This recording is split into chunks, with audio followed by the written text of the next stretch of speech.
Bonjour à toutes et à tous et bienvenue à cette nouvelle webconférence en ligne organisée par VK en partenariat avec la CASDEN Banque Populaire, la banque coopérative de toute la fonction publique. La CASDEN parraine un cycle de plusieurs webconférences, dont celle-ci, consacrée aujourd'hui à la sécurisation et la diversification des parcours. Pourquoi ce choix? Parce que le rapport à la carrière évolue. Allongement de la durée de cette carrière, vieillissement des effectifs, besoin de renouvellement des agents liés au départ massif en retraite, pénibilité des postes, évolution permanente des métiers, développement de la mobilité. Nos organisations font face à une gestion des effectifs et des compétences des agents qui doit être de plus en plus maîtrisée. Cela signifie notamment repenser les modes de gestion des carrières et proposer des outils efficaces d'accompagnement des parcours. Cela veut dire également diversifier les équipes dirigeantes dans le secteur public et opérer un meilleur brassage des talents. La mobilité entre les fonctions publiques doit également être favorisée. En outre, la formation doit réellement devenir un outil d'accompagnement de nos collaborateurs dans leur évolution professionnelle et cet effort doit être accentué aussi bien pour les agents titulaires que pour les agents contractuels. Nos deux intervenantes apporteront une lecture comparée des spécificités et des solutions possibles pour la fonction publique territoriale comme pour la fonction publique hospitalière. Les questions sont nombreuses et nous attendons les vôtres. Nous en avons déjà reçu certaines. Comment faciliter l'accès à la FPT ou à la FPH comme les dispositifs de sortie? Et comment fluidifier les parcours professionnels? Ne faut-il pas achever le chantier d'harmonisation entre les cadres d'emploi de filières différentes de la fonction publique? N'est-il pas temps de repenser les parcours de formation dans les écoles de services publics? À quand une bourse commune des postes vacants aux trois fonctions publiques? Mais aussi comment la transformation de l'hôpital public influe-t-elle sur la transformation des métiers? Comment la fonction publique envisage-t-elle d'intégrer les aspirations des jeunes au travail? Comment se construisent des carrières? Quelle mobilité? Pour en parler et répondre à vos questions, deux intervenantes que je m'empresse de vous présenter. Hélène Guillet, vous vous présentez comme manager et ensemblière au service des territoires et des publics. Vous avez assuré des fonctions, et vous assurez toujours des fonctions de direction générale depuis une quinzaine d'années à des postes de DGA, DGS dans des collectivités diverses. DGA, des services à la population à Rézé, puis DGS de Rézé, aujourd'hui DGS de Vertou. Parallèlement, vous avez été à l'intérieur du syndicat des directeurs généraux des collectivités territoriales, présidente départementale de la Loire-Atlantique, et vous êtes aujourd'hui secrétaire générale nationale adjointe du syndicat, vice-présidente nationale de ce syndicat, une vice-présidence qui a une vocation particulière, qui est une vocation d'organiser un véritable système d'accompagnement de vos adhérents afin de les soutenir dans un lien aux exécutifs et dans le management de leur trajectoire professionnelle, qui va être, à mon avis, tout à fait d'actualité avec les élections municipales qui s'approchent.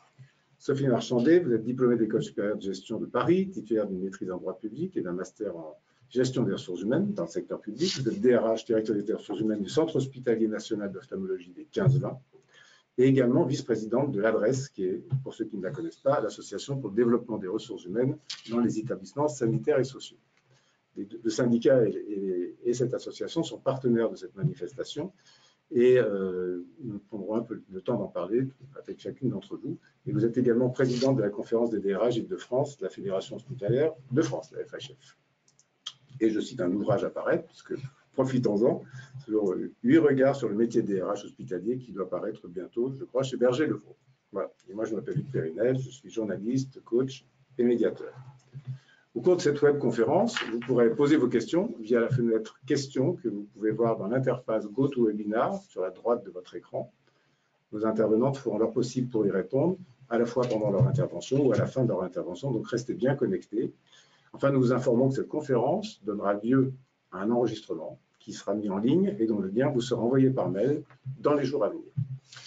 Mais il est temps de vous passer la parole, en commençant par vous, Hélène Guillet, et peut-être en vous demandant d'abord de nous dire quelques mots sur le syndicat avant de rentrer dans le contenu de votre intervention. Merci Hugues, avec grand plaisir. Bonjour à toutes et à tous. Alors, le syndicat national des directeurs généraux des collectivités territoriales est une vieille institution puisque nous avons célébré les 70 ans de ce syndicat en octobre 2018. Il s'agit d'une organisation nationale qui est structurée d'abord autour d'un président national qui est Stéphane Peintre, DGS d'Antibes, Sophie Antipolis, voilà.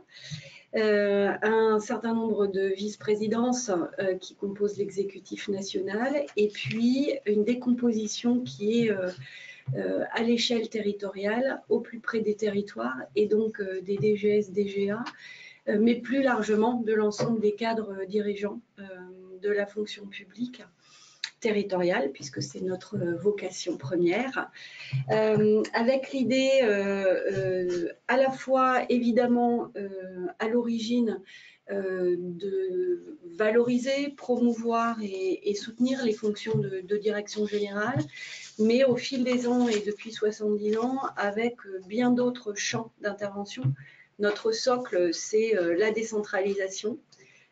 C'est aussi le lien aux exécutifs, vous l'avez dit tout à l'heure, et puis c'est la présence, au-delà évidemment de la promotion, de la valorisation, ce que j'évoquais, des fonctions de direction générale, c'est aussi la défense du service public, de l'action publique territoriale, qui présente des spécificités, des singularités, j'y reviendrai tout à l'heure, et à plus forte raison à l'heure actuelle et au moment où les débats sont ouverts sur la loi de transformation du service public, fonction publique, il est important aussi de rappeler que la fonction publique, ça n'est pas une, mais ce sont plusieurs fonctions publiques avec des singularités, des spécificités, et que la territoriale présente aussi cet avantage d'être au cœur des territoires et au plus près des utilisateurs, des usagers, et ce que j'appelle moi des publics.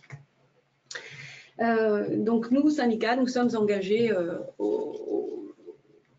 avec l'ensemble de nos adhérents, près de 4000 adhérents, sur tous ces grands champs de mutation, de transformation de l'action publique et évidemment des fonctions. Et vous l'avez dit, 2020 sera une étape très importante.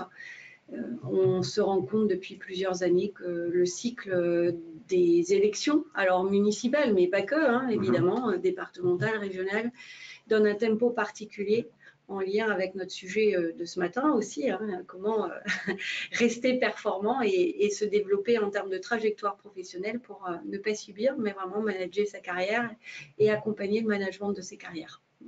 Alors, une fonction publique dont vous parliez, fonction publique mise à mal. Que voulez-vous dire par là? Mise à mal parce que, alors je pense que chacun, chacune voit bien autour de soi, entend depuis de nombreux mois, si ce n'est pas davantage, ce fonctionnaire bashing, cette mise en cause de la légitimité de la fonction publique d'une manière générale, parce que les éléments sont de plus en plus, notre environnement est de plus en plus complexe, parce que cette légitimité est de plus en plus souvent questionnée. Et le service public de plus en plus souvent malmené. On a aussi des citoyens, alors parfois, souvent, tout dépend, qui sont de plus en plus exigeants. Et on se retrouve confronté, les élus locaux, premier rang desquels, se retrouvent confrontés à des difficultés croissantes. Ce qui me fait dire qu'il nous faut d'abord repenser cette légitimité de la fonction publique qui ne doit pas être seulement utilitaire, et puis refonder ce que nous pourrions appeler la valeur ajoutée de l'action publique. C'est qu'est-ce qui fait notre différence au sens global du terme et de quelle manière peut-on agir au service de cette valeur ajoutée. Et là, évidemment, on a les systèmes, les actions, les intentions, et puis on a ce qui est au cœur de toutes les organisations, les femmes et les hommes. Donc à la fois les femmes et les hommes qui sont en interne, et puis un environnement complexe à l'extérieur. Absolument, environnement complexe, femmes et hommes en interne.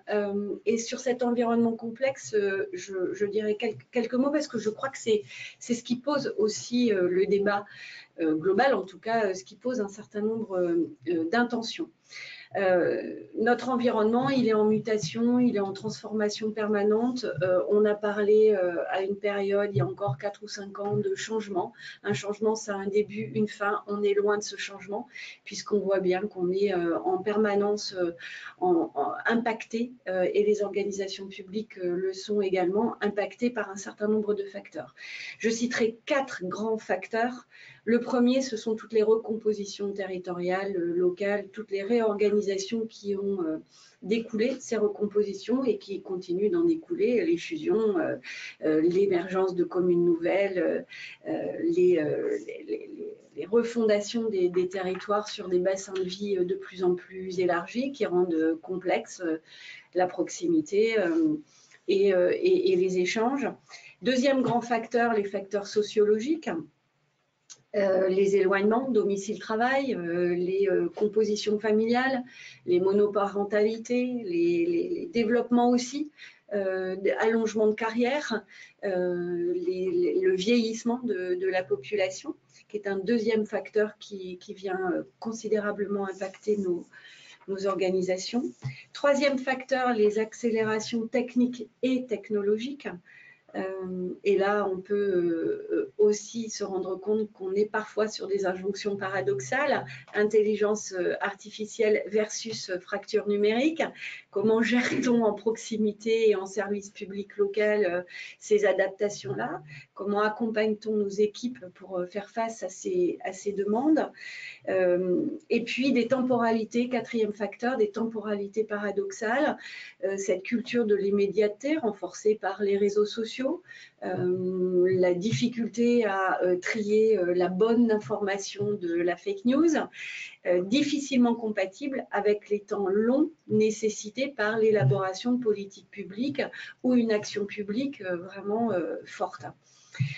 Et évidemment, tout ça dans un contexte de ressources on ne peut plus contraintes, même si les collectivités locales ont pris la main ces dernières années et dont on voit bien que les chiffres le montrent, elles ont réussi à faire face. Néanmoins, les ressources sont de plus en plus contraintes et les exigences de plus en plus croissantes, les exigences des publics autour de plus de qualité, plus de services publics, plus d'accessibilité, plus de personnalisation et moins de coûts, toujours moins de coûts.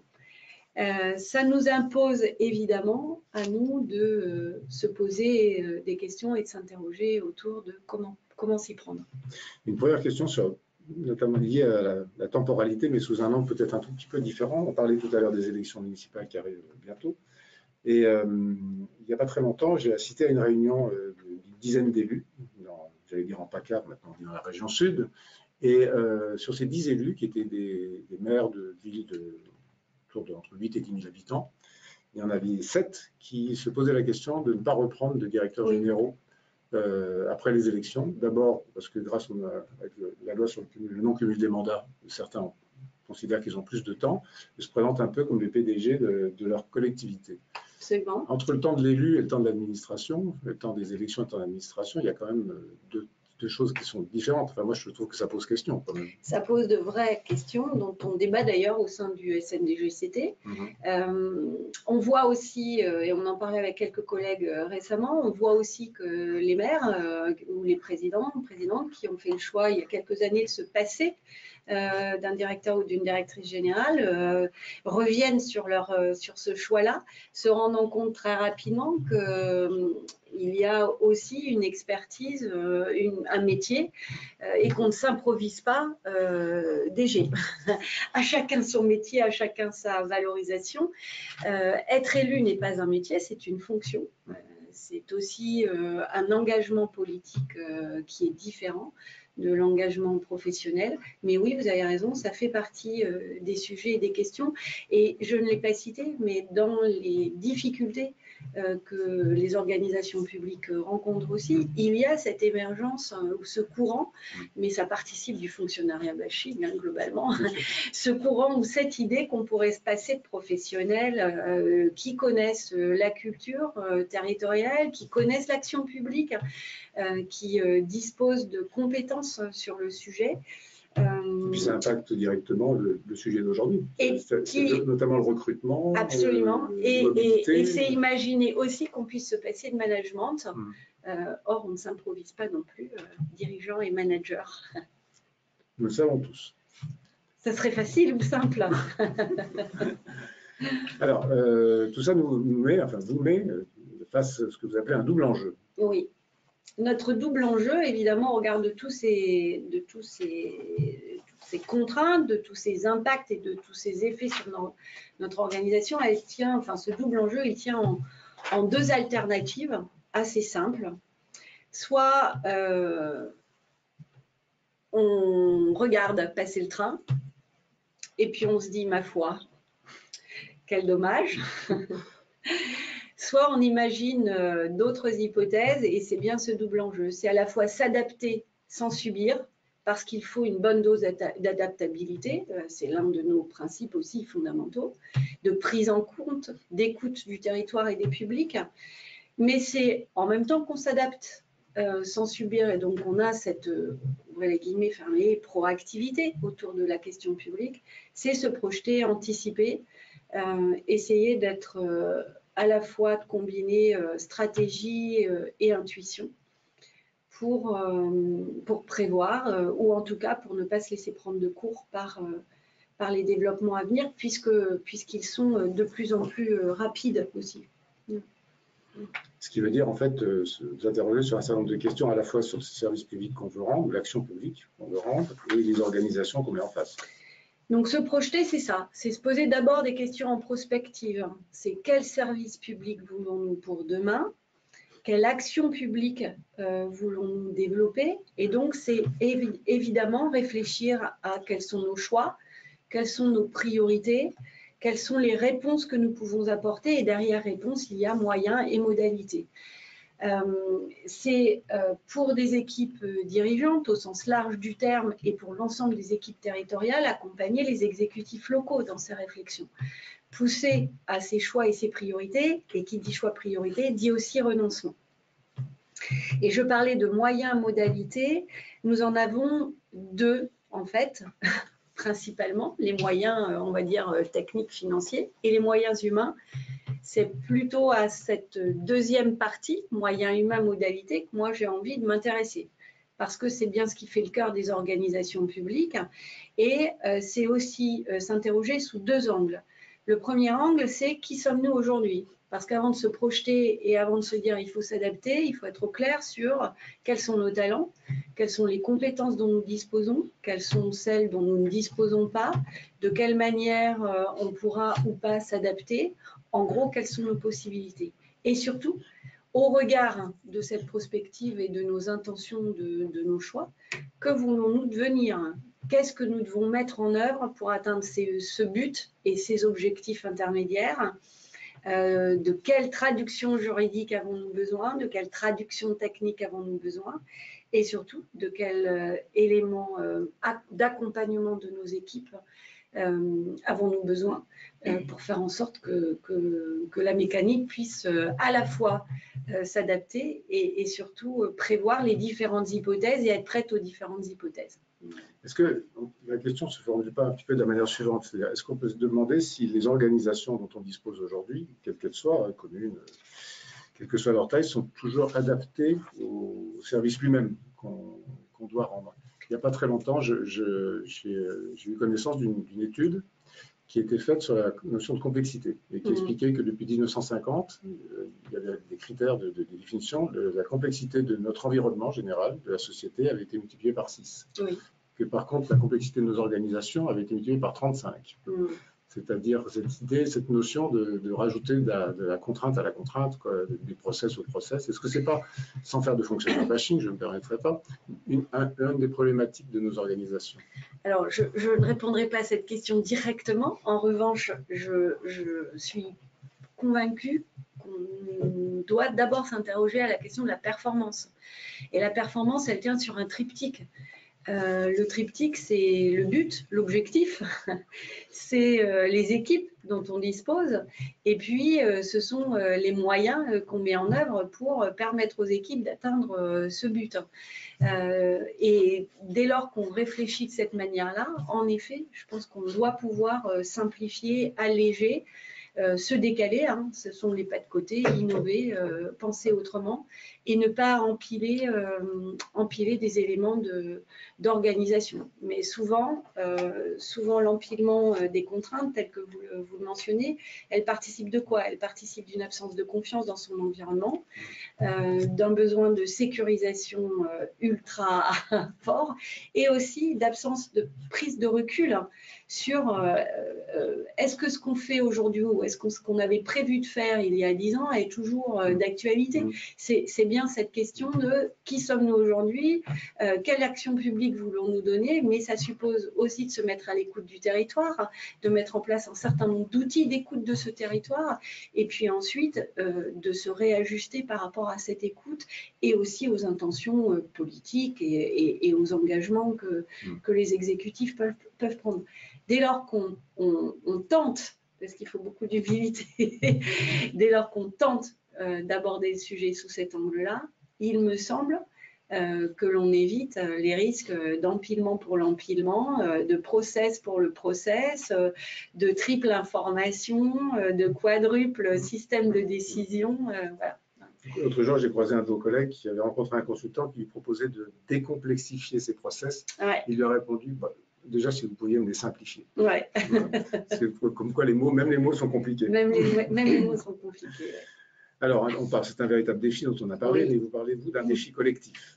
Alors, moi, je parle d'un défi collectif parce que je pense qu'on ne peut pas parvenir à ce genre de... Enfin, on ne peut pas trouver de réponse à des enjeux aussi difficiles, complexes et qui vont à une telle vitesse si on agit seul. J'ai coutume de dire qu'une juxtaposition d'experts n'a jamais fait un bon collectif et n'a jamais fait non plus de la performance. Donc la performance au sens où je l'évoquais tout à l'heure, elle émane avant tout d'un collectif capable de comprendre les enjeux, capable de porter ces enjeux et capable de trouver des bonnes réponses. Mais qui dit collectif aussi dit place de chacune et chacun dans cet ordonnancement. Et notamment quelle est la capacité de chacune et chacun dans une organisation à savoir quel est son rôle, sa responsabilité, comment on accompagne cette dimension-là, comment on repense donc les carrières, les modes de travail autour du sens individuel et collectif, autour des développements et en termes d'accompagnement des trajectoires. Voilà. Donc oui, ça c'est un vrai défi des organisations publiques, parce que jusqu'à présent, me semble-t-il, en tout cas, on était plutôt sur des aspects, encore très récemment, sur des aspects de gestion et de systèmes techniques et juridiques plutôt que de systèmes managériaux. Est-ce que ça pose pas une question de, je vais appeler ça du courage managérial, c'est-à-dire que cette capacité à dire non à certains, dans le cas de certains recrutements, à dire non à certaines promotions, pour avoir la bonne personne à la bonne place, quoi, si je veux dire, quoi. Bien sûr. Alors, est-ce que c'est du courage ou simplement se mettre en ordre de marche pour, en effet, avoir aux différents, et j'insiste vraiment là-dessus, il ne s'agit pas que des postes d'encadrement parce que c'est souvent ce qu'on a à l'esprit, mais c'est la bonne personne au bon endroit qui agit de manière vraiment efficiente parce qu'elle a pleinement conscience de son rôle et de sa responsabilité dans l'organisation et qu'elle sait à quoi elle contribue. Voilà. Et qu'elle sait à quoi elle contribue. Il y a une question qui est une question assez récurrente, mais ne doit-on pas désormais penser les organisations en termes de métier plutôt qu'en termes de grade ou de filière? Oui, enfin, l'organisation la réponse est-elle dans la question? Je dirais même plus que de métier, moi je dis en termes de fonction.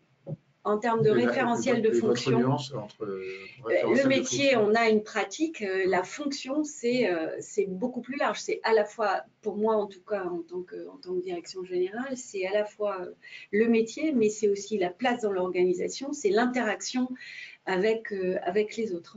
Vous voulez réagir sur cet angle-là ou on en parlera tout à l'heure? On en parlera tout à l'heure, mais je suis d'accord. Ça tombe bien. Oui, non, mais vous pouvez être en désaccord. On pourrait être en désaccord. Bien, à ce stade, c'est nous qui allons vous poser une question à laquelle vous répondez par oui ou par non, et puis on commentera vos réponses, enfin les résultats de votre réponse. Donc la question, je la reformule. Selon vous, le concours favorise-t-il la diversité sociale dans le secteur public?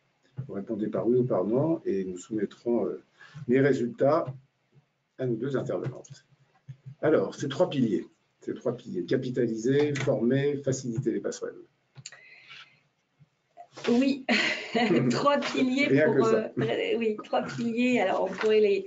J'ai choisi de les formuler de cette manière-là, mais pour répondre à ces défis, en effet, je pense qu'il faut pouvoir s'appuyer sur un socle assez puissant.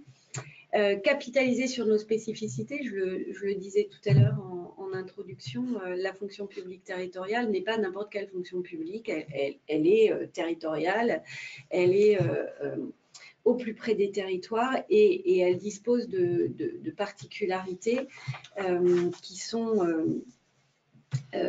d'abord la question des concours, oui. Et c'est un grand débat actuel. Alors, je peux vous donner tout de suite la réponse du sondage parce que c'est rapide. Allez-y. Je rappelle la question, le concours favorise-t-il la diversité sociale dans le secteur public? Non, 71%. Oui, 29%. Eh bien, c'est parfait. Ou pas. C'est pas parfait pour les concours, mais c'est pas parfait pour les concours. Peut-être par rapport au discours que. Ouais. Donc le concours est l'une des particularités de la fonction publique territoriale. C'est, en tout cas pour le syndicat aussi, un élément fondateur que nous disons vouloir garder. Parce qu'il garantit l'universalité, parce qu'il garantit l'équité et aussi, on l'oublie souvent, parce que le concours est l'un des vecteurs qui permet aussi l'égalité des chances. C'est dans la fonction publique territoriale quasiment l'un des seuls secteurs où l'on peut encore progresser en termes de carrière sans nécessairement disposer des diplômes initiaux, mais simplement par un cheminement régulier et avec une vraie formation, un vrai accompagnement. Alors oui, bien sûr, le concours, mais oui, bien sûr, en professionnalisant et en modernisant, en professionnalisant les épreuves, en introduisant du concours sur titre, en améliorant les équivalences et ça nous paraît, en tout cas au SNDGCT, un point d'ancrage fort. Mais ça ne suffit pas. Et en travaillant peut-être sur les jurys également. Oui, en travaillant aussi sur les diversités dans les jurys. Mais c'est aussi l'un des moyens qui nous permet d'organiser des passerelles, des allers-retours. Ça n'est pas pour autant suffisant. Un concours n'a jamais, c'est un début, ça n'est pas une fin en soi, ou c'est une étape dans une trajectoire. Et il ne faut pas oublier que l'un des enjeux majeurs aussi sur les spécificités, c'est la compétence. Et la compétence, ça s'acquiert par l'expérience, par l'ouverture, par l'immersion, par des allers-retours avec d'autres types de fonctions publiques, avec d'autres types d'organisations. Et c'est aussi une histoire de trajectoire et de management de sa trajectoire.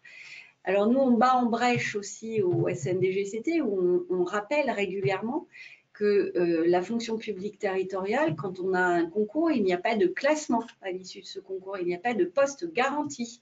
Et que c'est aussi l'une de nos singularités. C'est-à-dire, à différence d'autres fonctions publiques, quand on est lauréat d'un concours ou d'un examen professionnel, eh bien, on retrousse ses manches, on cherche un job, on postule, on est en concurrence et on a des employeurs qui, en face de nous, recrutent ou ne recrutent pas. Et le concours, il dit quoi? Le concours, il dit aussi, et ce système, il dit quoi? Il dit aussi sécurité des publics, des citoyens, parce que du personnel, des dirigeants formés avec une culture publique et territoriale, garante aussi de l'intérêt général, c'est ça l'un des fondements, garante de l'intérêt général et qui n'est pas sur le même temps et qui n'est pas sur les mêmes logiques qu'un exécutif local, qu'une autorité territoriale qui répond, elle, à des enjeux électoraux, politiques, sur des rythmes différents. Et pour autant, il faut faire valoir ses compétences, ses expériences pour être recruté. Alors, deuxième pilier, les passerelles. Je me permets de... J'ai passé la slide parce que le temps passe. Le temps passe, oui. Je vais aller un peu plus vite sur les passerelles. C'est quoi les passerelles? C'est réfléchir à l'échelle d'une coordination sur des bassins d'emploi. Pourquoi pas en géographique régionale, c'est-à-dire imaginer des bourses d'emploi plus globales, des passerelles avec une meilleure mutualisation mise en correspondance entre centres de gestion CNFPT. Je passe assez vite sur ces aspects-là, ça fait partie de nos propositions aussi. Et puis des développements d'outils en infra des collectivités, et là je pense aux plus petites d'entre elles, pour accompagner les métiers, les pyramides des âges, pour permettre aussi des mobilités, notamment pour les agents de catégorie C, qui sont, on le sait aujourd'hui, les moins mobiles, pour accompagner familialement ces mobilités, parce que changer de région, changer d'emploi, c'est pas toujours facile, hein. Et ça veut dire aussi anticiper. Et puis le troisième pilier, c'est former, se faire former, faire former et se former sous 3 angles. Premier, les métiers en tension, en devenir. Il y a des métiers qui existent aujourd'hui qui disparaîtront demain, et puis des métiers qu'on voit en émergence, et aussi des pratiques qu'il va nous falloir intégrer.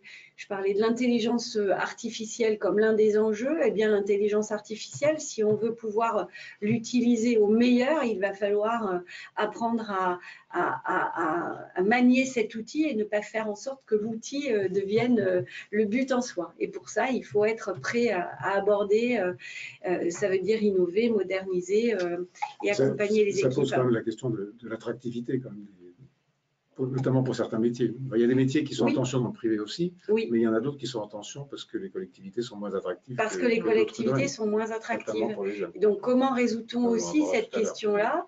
On a la question des rémunérations qui peuvent se poser sur un métier aujourd'hui, mais qui ne sera pas le même peut-être demain. Donc, comment on prépare ça?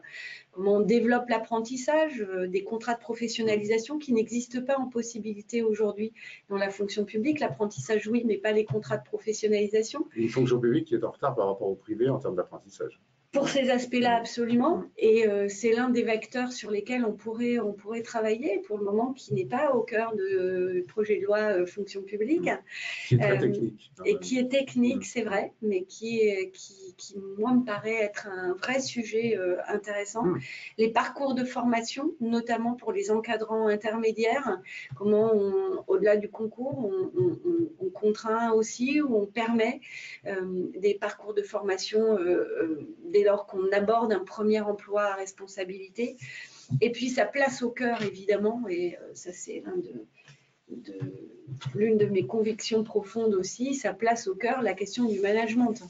Parce que tout ce qu'on vient d'évoquer et tout ce que je viens de développer là, c'est d'abord la question du management, comment on pense son organisation, comment on propose des développements, comment on accompagne les équipes, comment on met en place de la transversalité, des coopérations internes, externes, comment on soutient les équipes, et donc comment on met en place réellement une véritable responsabilité sociétale à l'échelle de l'organisation. Ce qui est une question étonnante, ce sont deux mots, c'est des choses qu'on entend souvent. Comment est-ce qu'on doit poser la question de la responsabilité sociétale d'organismes publics qui, a priori, devraient avoir de facto une véritable responsabilité sociétale? Elles l'ont, je le crois. C'est une chose que de l'avoir, c'en est une chose que de le conscientiser et de le poser comme un enjeu majeur. Aujourd'hui, on sait que la RSE est au cœur de beaucoup de structures d'entreprises. La RSO fait son apparition, on en parle de plus en plus. Il existe d'ailleurs une norme, et plusieurs manières d'aborder cette RSO. On n'est pas obligé de rentrer dans la norme pour faire de la RSO. La question de la RSO, et puis je m'en arrêterai là, elle est la suivante, c'est quelles sont les décisions, et je crois que c'est ça, de quelle conscience j'ai des décisions qui sont prises ou qui ne sont pas prises et quel impact, quel effet de ces décisions sur à la fois l'interne et l'externe, et quelle conscience j'ai de ces effets et de ces impacts sur l'interne comme l'externe. C'est une responsabilité verticale, horizontale. Ouais. Et on va dire matricielle. Matricielle. Merci beaucoup, AMD, pour cette première partie. Alors, Sophie Marchandet, pour vous passer la parole, d'abord, j'aimerais bien... Il y a une petite phrase dans votre présentation, on la verra tout à l'heure, qui dit « La performance économique passe par la performance sociale », qui est un prolongement de ce que disait Hélène Guillet, et peut-être un peu la même chose, mais ce serait intéressant que vous le commentiez. Et puis peut-être avant, nous dire quelques mots de l'adresse, et puis après on passera au développement, notamment aux spécificités aussi de la fonction publique hospitalière, qui a effectivement un univers différent et particulier. Merci. Donc l'adresse, c'est une jeune association qui a 25 ans, on a fêté ses 25 ans en 2018, qui a vocation à transmettre, échanger auprès des DRH des établissements sanitaires et sociaux sur des bonnes pratiques et des innovations, qu'elles soient managériales, techniques, technologiques, à destination de ces DRH pour les sortir de leur isolement, puisque les établissements de santé, avant les regroupements, les groupements hospitaliers de territoire étaient relativement isolés dans leur pratique. Et c'est vrai que cette association est née du besoin d'échanger sur des pratiques et sur des interprétations aussi très techniques, juridiques, à chaque parution de nouveaux textes. Alors, on l'organise de différentes façons. On organise des colloques, des journées d'études sur des thématiques particulières. On écrit des ouvrages, vous l'avez dit tout à l'heure. On publie aussi des articles et on organise aussi avec des partenariats, des formations. Donc c'est vraiment en fait l'idée de cette association d'accompagner nos collègues dans leur pratique quotidienne. Et vous participez à des webconférences, puisqu'il y a eu une webconférence il y a quelques mois avec le DRH de Saint-Lô, sur la qualité de vie au travail. Tout à fait. Voilà. Alors, donc la question sur la performance sociale. Oui, alors ça c'est un sujet qui me tient à cœur parce qu'on s'est rendu compte depuis plusieurs années. Alors c'est vrai que les notions de responsabilité sociale des entreprises, de qualité de vie au travail sont des notions dans les organisations publiques assez récentes, même si les travaux des sociologues sont plutôt, on peut les dater des années 60 sur ces questions-là. Au départ, on avait une vision très système de production, donc les conditions de travail, la prévention des risques au travail, des risques ensuite psychosociaux, avec une vision par le risque et non pas une vision systémique et positive de la qualité de vie au travail. Et puis récemment, l'accord national interprofessionnel a donné une définition en 2013 de ce qu'était la qualité de vie au travail, et on voit que ça touche en fait tous les aspects des organisations de manière très large et très systémique, à la fois l'individuel et le collectif. On voit bien ces notions viennent d'un constat que la performance sociale, quand elle n'est pas là, et je vais prendre un exemple très concret, quand on a beaucoup d'absence, un taux d'absentéisme très fort, et bien évidemment ça a des conséquences directes sur la performance économique d'une organisation. Alors les établissements hospitaliers sont soumis depuis 2004 à la tarification à l'activité, avec des exigences nouvelles de performance économique, ce qui est antinomique avec le cœur de métier. Et donc, il a fallu qu'on trouve des concepts, des réflexions pour donner du sens à cette performance économique, et puis arrêter aussi cette scission entre le public et le privé, avec ce que vous disiez tout à l'heure, je suis assez d'accord, le fonctionnaire bashing ou le service public bashing, et de repenser en fait nos organisations de manière performante pour sortir du clivage économie versus social. D'accord.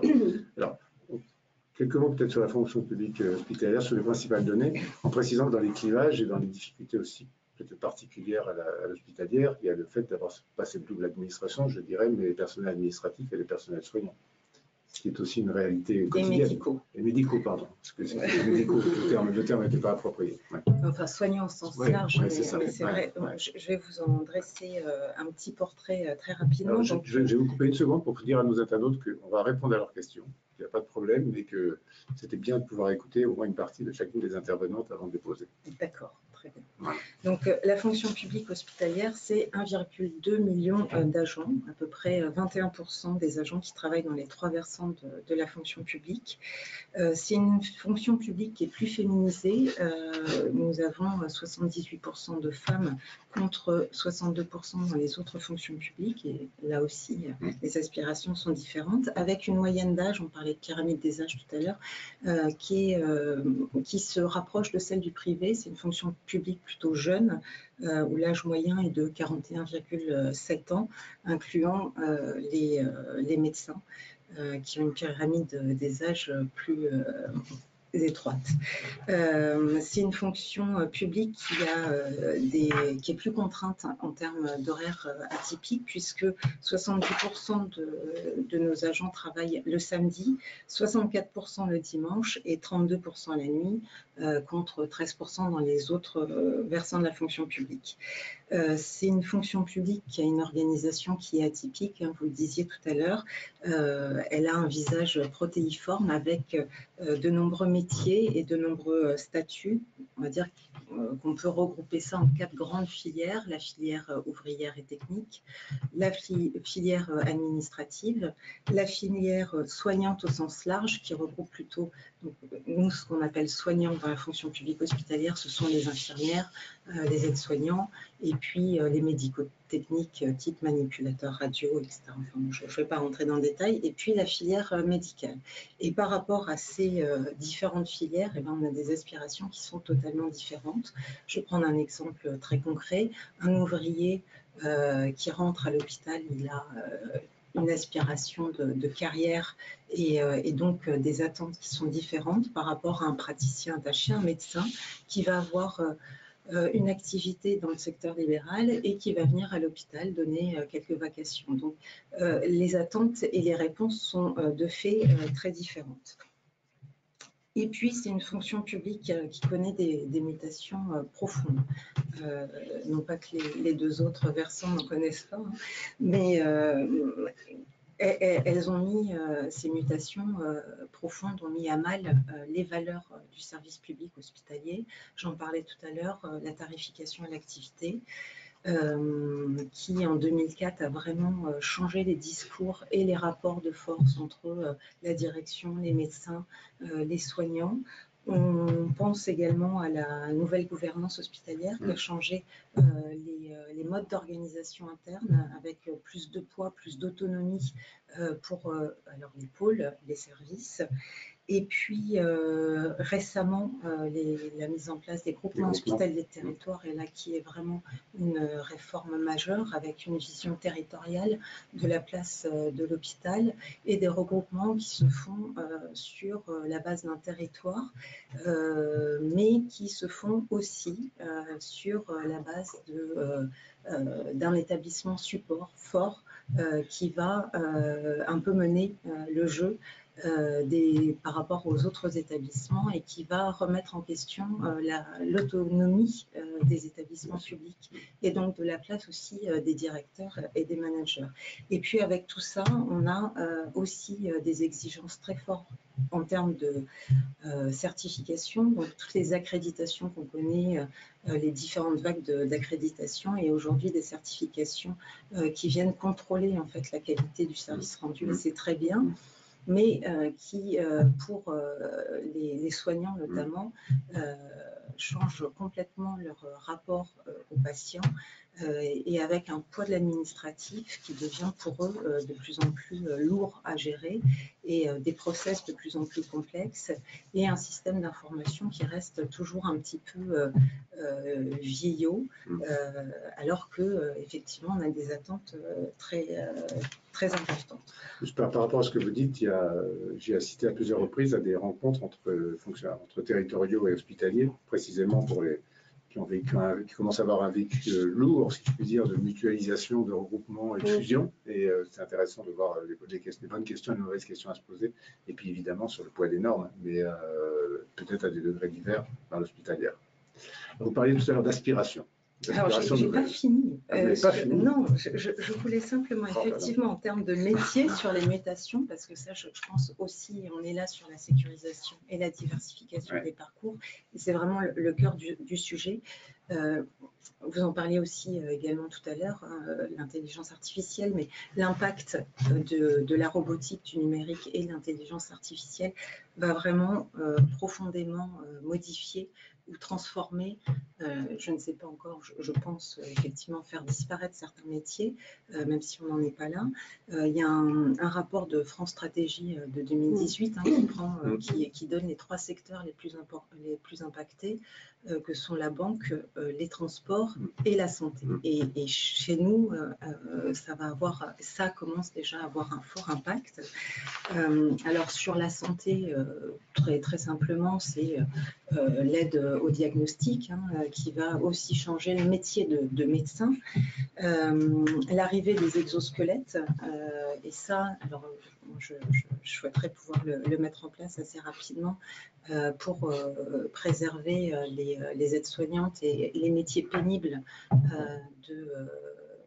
des troubles musculo-squelettiques. Pareil dans le secteur logistique, on sait que ça va avoir un impact. Et puis, c'est vrai que l'idée de la numérisation, de la robotisation et de l'intelligence artificielle, c'est de supprimer les tâches répétitives. Or, aujourd'hui, on a beaucoup de métiers qui sont là encore pour accompagner et pour faire ces tâches répétitives.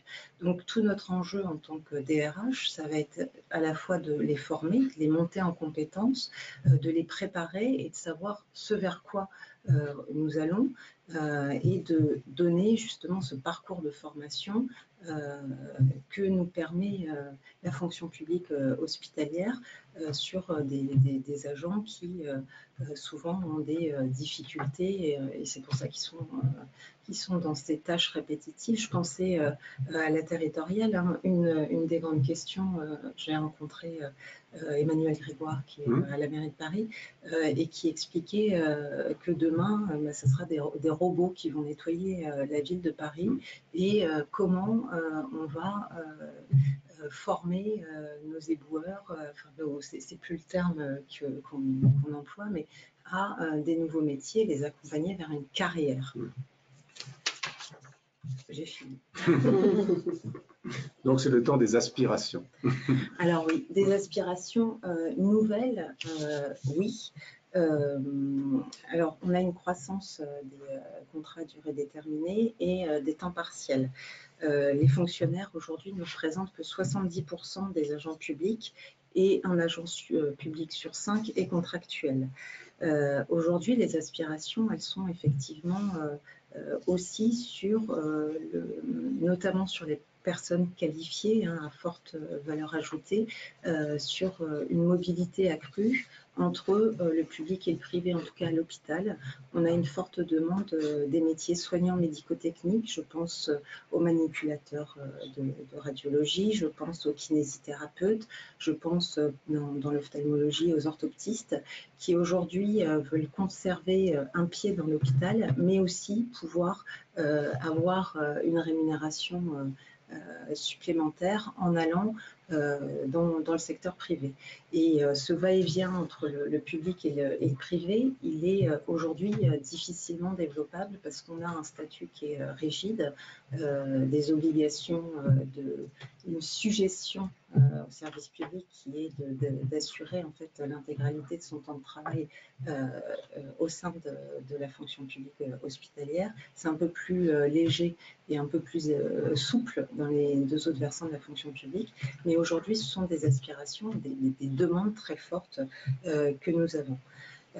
Mobilité accrue, alors accrue, en tout cas elle est encouragée cette mobilité, mais on s'aperçoit que à peine 2,5% des fonctionnaires changent d'employeur dans l'année. Et ça, c'est une réalité.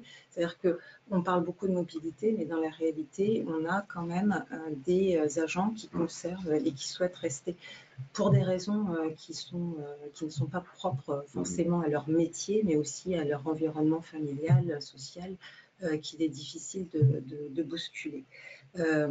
Et puis, on a aussi des mobilités aujourd'hui qui sont contraintes avec les groupements hospitaliers de territoire qui mutualisent certaines fonctions sur un site et qui obligent ces mobilités. Et on verra que ces mobilités doivent s'accompagner. Alors, certes, il y a une carrière qui est de moins en moins linéaire. Hein, il y a une étude récente de 2017 via Voice qui donne quatre aspirations des jeunes au travail: une adaptabilité, une mobilité, une horizontalité et un bien-être dans son métier. Mais quand on lit l'enquête de manière un peu plus approfondie, on s'aperçoit qu'en fait, ils décrivent 4 profils. Et on s'aperçoit qu'en fait, il y a un seul des 4 profils qui souhaite avoir cette mobilité accrue et que principalement les salariés souhaitent quand même avoir une carrière.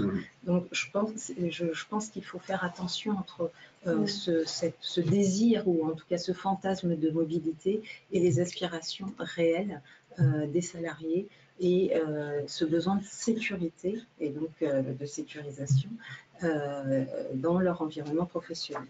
Il nous reste une dizaine de minutes. Donc je vois, en plus, il y a des questions sur ce que vous dites, notamment sur la mobilité, donc qui rejoignent, à laquelle vous avez presque déjà répondu. Mais voilà, je suis obligé de vous faire accélérer un petit peu. On peut avancer. Oui. Donc, et tout ça nécessite effectivement une politique de ressources humaines à réinventer. Alors, on pose très vite, et nos internautes vont jouer le jeu aussi, répondre rapidement à la question que nous leur posons, qui est liée d'ailleurs à vos propos précédents. Avez-vous déjà changé d'employeur dans votre carrière? Alors, on verra quel est l'échantillon qui nous répond. Hein. Vous nous répondez par oui ou par non, et nous soumettrons vos réponses à nos intervenantes. Alors, sécuriser, diversifier, qui, comment, pourquoi? Alors, qui évidemment les contractuels, mais aussi les fonctionnaires. Et dans les contractuels, nous avons des CDD, des CDI. Aujourd'hui, effectivement, ces transformations que j'évoquais tout à l'heure fragilisent leur positionnement dans la structure avec beaucoup d'interrogations. Aujourd'hui, dans un précédent poste, hein, on a accompagné des mobilités très fortes et je me suis rendu compte qu'il y avait un vrai stress à la mobilité, au changement et une nécessité de les accompagner à la fois en termes de compétences, de réassurance et de projection sur le nouveau métier dans lequel ils vont devoir exercer. Alors, comment on sécurise, hein, on rentre dans la fonction publique par 2 voies, le recrutement classique de contractuels ou le concours, on en parlait tout à l'heure, moi je suis assez d'accord avec vous et c'est une position de l'adresse de maintenir le concours comme voie d'entrée dans la fonction publique.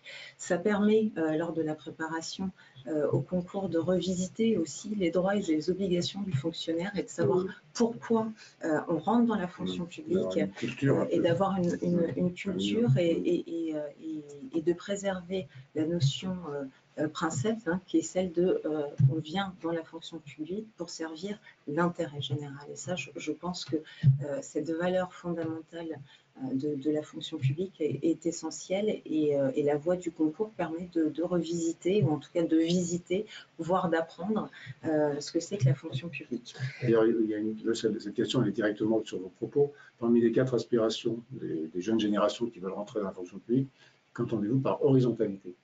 Horizontalité, c'est le positionnement dans la voie, dans la structure, de manière, les jeunes souhaitent de moins en moins être dans une structure très hiérarchique. Et donc, ils souhaitent pouvoir avoir un positionnement, et on le voit bien d'ailleurs sur les travaux qu'on mène pour améliorer la qualité de vie au travail. On est de plus en plus dans le développement du management participatif où chacun a sa place, chaque maillon est important.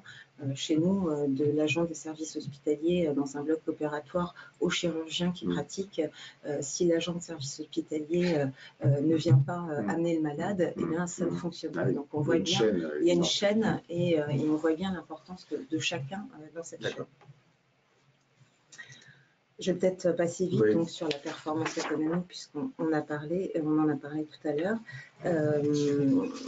Diversifier, alors comment en diversifiant les parcours, donc comment se construit un parcours? On a plusieurs outils. Les parcours professionnels au sein de la fonction publique, on peut les diversifier, les construire par la formation, par la mobilité, vous en parliez tout à l'heure, les allers-retours entre les différentes fonctions publiques, le concours interne également, parce qu'on parle du concours, il y a plusieurs voies et plusieurs types de concours, et la promotion interne avec la promotion de grade, etc. Mais pour pouvoir construire ces parcours, il faut déjà savoir là où on va, et pour un des outils principaux, et qui est malheureusement pas très, enfin qui peine à se mettre en œuvre dans la fonction publique hospitalière, c'est la gestion prévisionnelle alors, parler de métier, nous, dans la fonction publique, on parle d'emploi et des compétences dans les établissements publics. Alors, qu'est-ce que c'est que cette gestion prévisionnelle des emplois et des compétences? En quelques mots, c'est un mode de gestion qui est dynamique et préventif. C'est une démarche qui est prospective et stratégique. C'est un dispositif qui est composé de 2 volets, à la fois le volet collectif et le volet individuel. C'est un concept qui est fondé sur la notion centrale de métier et de compétences. Et pour nous, direction, c'est un levier majeur pour la mise en œuvre du projet d'établissement. Et puis, c'est aussi un état d'esprit qui doit toucher la GPMC ou la GPEC, n'est pas l'apanage des directions des ressources humaines. Ça doit toucher tous nos collègues, y compris les autres directions fonctionnelles, les cadres et les agents et évidemment les organisations syndicales. Et elle accompagnera, à partir du moment où elle a mis en place efficacement, je pense, les mobilités à venir. Aujourd'hui, on a aussi un frein à la mobilité qui est le régime indemnitaire, qui est différent entre les 3 fonctions publiques. Je vais prendre un exemple très concret. Un adjoint administratif RH qu'on va former, dans lequel on va investir en temps, va souvent partir au bout de 2-3 ans dans une collectivité territoriale ou dans un ministère, parce qu'il y a une différence de rémunération qui est de l'ordre de 400 € sur une rémunération de 1 200 €, ce qui est énorme. Et c'est vrai que la fonction publique hospitalière, par rapport aux 2 autres versants, est moins attractive en termes de rémunération, alors que, paradoxalement, on demande des compétences de plus en plus fortes et une technicité et une expertise de plus en plus profonde. Alors, ce que je vous propose, les quelques propositions des contributions de l'adresse, que ce soit une liste de conclusion de votre part, et que je glisse sur 2-3 questions rapidement, parce que sinon, oui, pour nos internautes. Alors, il y a une question très précise qui vient d'être posée. Je vais vous demander de répondre rapidement, malheureusement. Pourriez-vous donner un ou plusieurs exemples de projets de promotion de la qualité de la vie au travail dans un environnement aussi contraint qu'un hôpital? Quelqu'un qui a l'air concerné. Alors, je vais en donner un, qui concerne l'hôpital des 15-20, puisqu'on l'a mené alors, en partenariat avec l'ARACT, qui est l'Agence régionale d'amélioration des conditions de travail. L'idée, c'était on avait un centre de consultation spécialisé dans la rétine, qui a eu un taux de croissance de plus de 50% en une dizaine d'années, dans des locaux restreints, limités géographiquement, et avec du coup un accueil qui n'était pas du tout adapté, et des secrétariats qui n'en pouvaient plus. Et on a pris plusieurs mesures sur la base, on les a réunis, on a écouté leurs difficultés, on a retravaillé sur les fiches de poste, sur l'accueil des patients. On a acheté des outils d'appel patient. Enfin, c'est des choses très basiques. Hein. On a aménagé une salle d'attente pour pouvoir accueillir les patients et éviter qu'ils soient derrière le comptoir à attendre leur tour. Et ce qui générait beaucoup de stress pour les secrétaires qui étaient derrière. On a revu complètement l'ergonomie de la salle d'attente. On a revu aussi l'ergonomie de l'espace d'accueil et d'enregistrement. On a informatisé l'enregistrement. Enfin voilà, ce sont des actions très concrètes, précises et très concrètes. Et qui font qu'aujourd'hui, on n'a pas encore fini le projet, mais il y a une nette amélioration à la fois de la qualité de vie au travail des agents, mais aussi, et ça on le sait, des incidences sur la qualité de prise en charge de nos patients. Alors, on va terminer avec une remarque et deux questions. La remarque, c'est une chose qui a été dite sur la mobilité que je trouve intéressante, qui est de rappeler aussi que la mobilité à tout craint n'est pas forcément toujours une bonne chose et que ce n'est pas inutile de garder d'avoir des personnels qui sont un peu un socle et une culture dans l'organisation, surtout dans les périodes difficiles ou de crise. Et les deux questions qui vous concernent toutes les deux concernent à la fois comment faire pour diversifier les talents en dehors de l'appel à des contractuels, une question qui n'est pas inintéressante, et les parcours de formation aujourd'hui, vous les trouvez-vous adaptés dans l'offre que vous avez? Alors, je suis désolé de vous demander de répondre rapidement à des questions qui ne sont pas faciles, qui mériteraient un peu de temps en tout cas. Oui, la question des talents, Enfin, je trouve que c'est compliqué parce que diversifier les talents, c'est d'abord partir des ressources dont on dispose en interne. Donc, je vais faire assez simple et basique, c'est-à-dire intéressons-nous d'abord aussi aux gens qui sont dans l'organisation. C'est ce que j'évoquais dans mon propos. C'est pas parce que pendant 10 ans, 15 ans, 20 ans, on a toujours fait la même chose qu'on ne dispose pas d'autres talents, d'autres aspirations et d'autres compétences. Et ça, c'est la responsabilité de la direction des fonctions de direction des ressources humaines comme partenaire stratégique interne et aussi des managers de proximité, mais pas que.